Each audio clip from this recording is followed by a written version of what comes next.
स्वागत है दोस्तों आप सभी का आज के सेशन में। दोस्तों नदियों से इम्पोर्टेंट क्वेश्चन के बारे में चर्चा करते हैं। तो सबसे पहला क्वेश्चन है कि सिंधु नदी का उद्गम कहाँ से होता है। तो दोस्तों सिंधु नदी का उद्गम तिब्बत के मानसरोवर यहाँ से उद्गम होता है और यह श्रीनगर से होते हुए इस प्रकार से पाकिस्तान के रास्ते अरब सागर में निकल जाती है। नेक्स्ट क्वेश्चन है कि जो सिंधु नदी की कितनी सहायक नदियां हैं, तो कौन कौन सी सहायक नदियां हैं इनके बारे में चर्चा करते हैं। नेक्स्ट को मानसरोवर झील से और कौन सी नदी निकलती है। तो इस महान झील मानसरोवर से दोस्तों एक नदी निकलती है, ब्रह्मपुत्र नदी, जो तिब्बत में इसको सांगपो के नाम से और अरुणाचल प्रदेश में दियांग के नाम से और भारत में एंट्री करती है तो इसको ब्रह्मपुत्र के नाम से जानते हैं। और एक है सिंधु नदी, दूसरी है दोस्तों ब्रह्मपुत्र, और तीसरी कौन सी नदी निकलती है तो यहीं से निकलती है सतलुज नदी। कौन सी?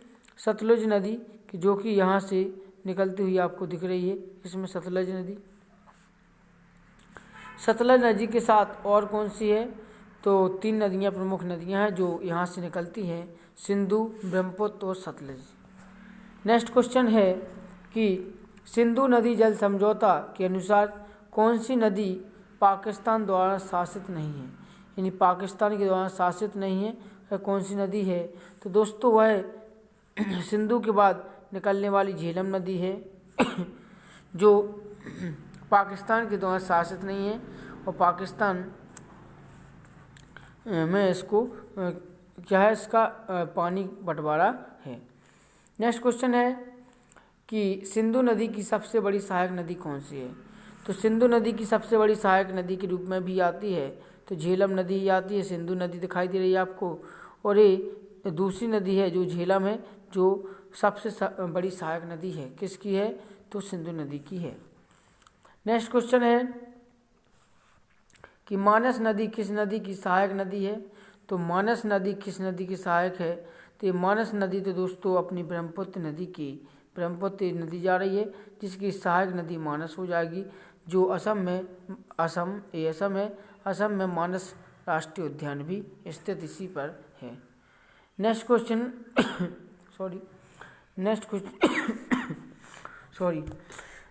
बनता है कि भारत में सांगपो नदी को किस नाम से जाना जाता है। तो जो कि यहाँ पे मानसरोवर से निकलेगी और तिब्बत के रास्ते चलेगी तो इसको यहाँ पर सांगपो बोलते हैं, और जब यह भारत में एंट्री करती है तो इसको ब्रह्मपुत्र के नाम से जानते हैं। तो इसका अपना नाम क्या देंगे, ब्रह्मपुत्र का नाम। नेक्स्ट है कि रावी नदी का उद्गम स्थल कौन सा है। तो जो रावी नदी है ना, जो कौन सा, सिंधु, झेलम, चिनाव के बाद ये बनती है रावी।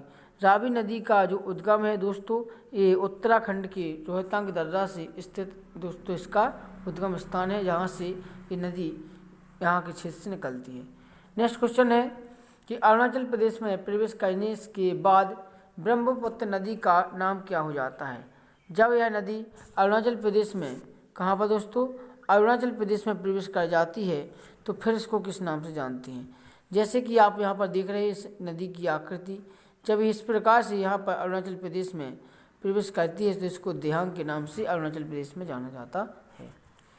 नेक्स्ट है हिमाचल प्रदेश में चंद्रप्रभा किस नदी को कहते हैं और चंद्रप्रभा के नाम से कौन बहती है हिमाचल प्रदेश में।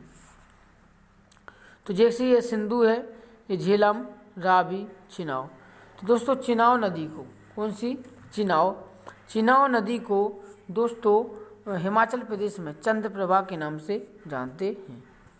नेक्स्ट क्वेश्चन है कि भारत की सबसे चौड़ी नदी कौन सी है। तो भारत की सबसे चौड़ी नदी में दोस्तों कोई दोहराए नहीं होना चाहिए, कौन सी है, तो ये ब्रह्मपुत्र नदी है, जो भारत की सबसे चौड़ी नदियों में से एक नदी है। दुनिया का सबसे बड़ा नदी द्वीप माजुली किस नदी पर है। तो दुनिया का सबसे बड़ा द्वीप माजुली असम में ब्रह्मपुत्र नदी पर ही स्थित है। नेक्स्ट क्वेश्चन है कि लाहौर किस नदी के तट पर है। तो लाहौर है पाकिस्तान में, लाहौर कहाँ पर है, पाकिस्तान में, किस नदी पर के तट पर है, तो रावी के तट पर कौन सा है, लाहौर स्थित है। नेक्स्ट क्वेश्चन है कि गंगा नदी किस राज्य में से होकर नहीं गुजरती है। तो जैसे कि आपको इसमें बताते हैं कि गंगा नदी उत्तराखंड के दो प्रवाह से इनका उद्गम होता है, इनकी धारा बनती है उत्तराखंड के दो प्रयाग से, और यहाँ से इस प्रकार से चलती हुई आगे बहती हुई चलती है, और कौन कौन से राज्य में जाती है इसको आप यहीं पर देख लीजिए, ठीक है ना, इसकी स्थिति है। तो सबसे पहले उत्तराखंड के देवप्रयाग से इसका उद्गम होगा। उत्तराखंड से निकले के बोली की दोस्तों कहाँ पर बहेगी? उत्तर प्रदेश में। उत्तर प्रदेश से कहाँ पर आती है? तो आती है बिहार में। कहाँ पर आती है? बिहार में। बिहार के बाद दोस्तों कहाँ पर पहुँचेगी? पश्चिम बंगाल में, और झारखंड का बॉर्डर टच करते हुए पश्चिम बंगाल में निकलते हुए और दोस्तों इसको बांग्लादेश में पद्मा के नाम से बहती हुई आगे मेघना की संयुक्त धारा के नाम से बंगाल की खाड़ी में गिर जाती है। नेक्स्ट क्वेश्चन है कि हाँ, अभी हाल देखा अपन ने किस राज्य से नहीं बहती, तो मध्य प्रदेश से नहीं बहती है।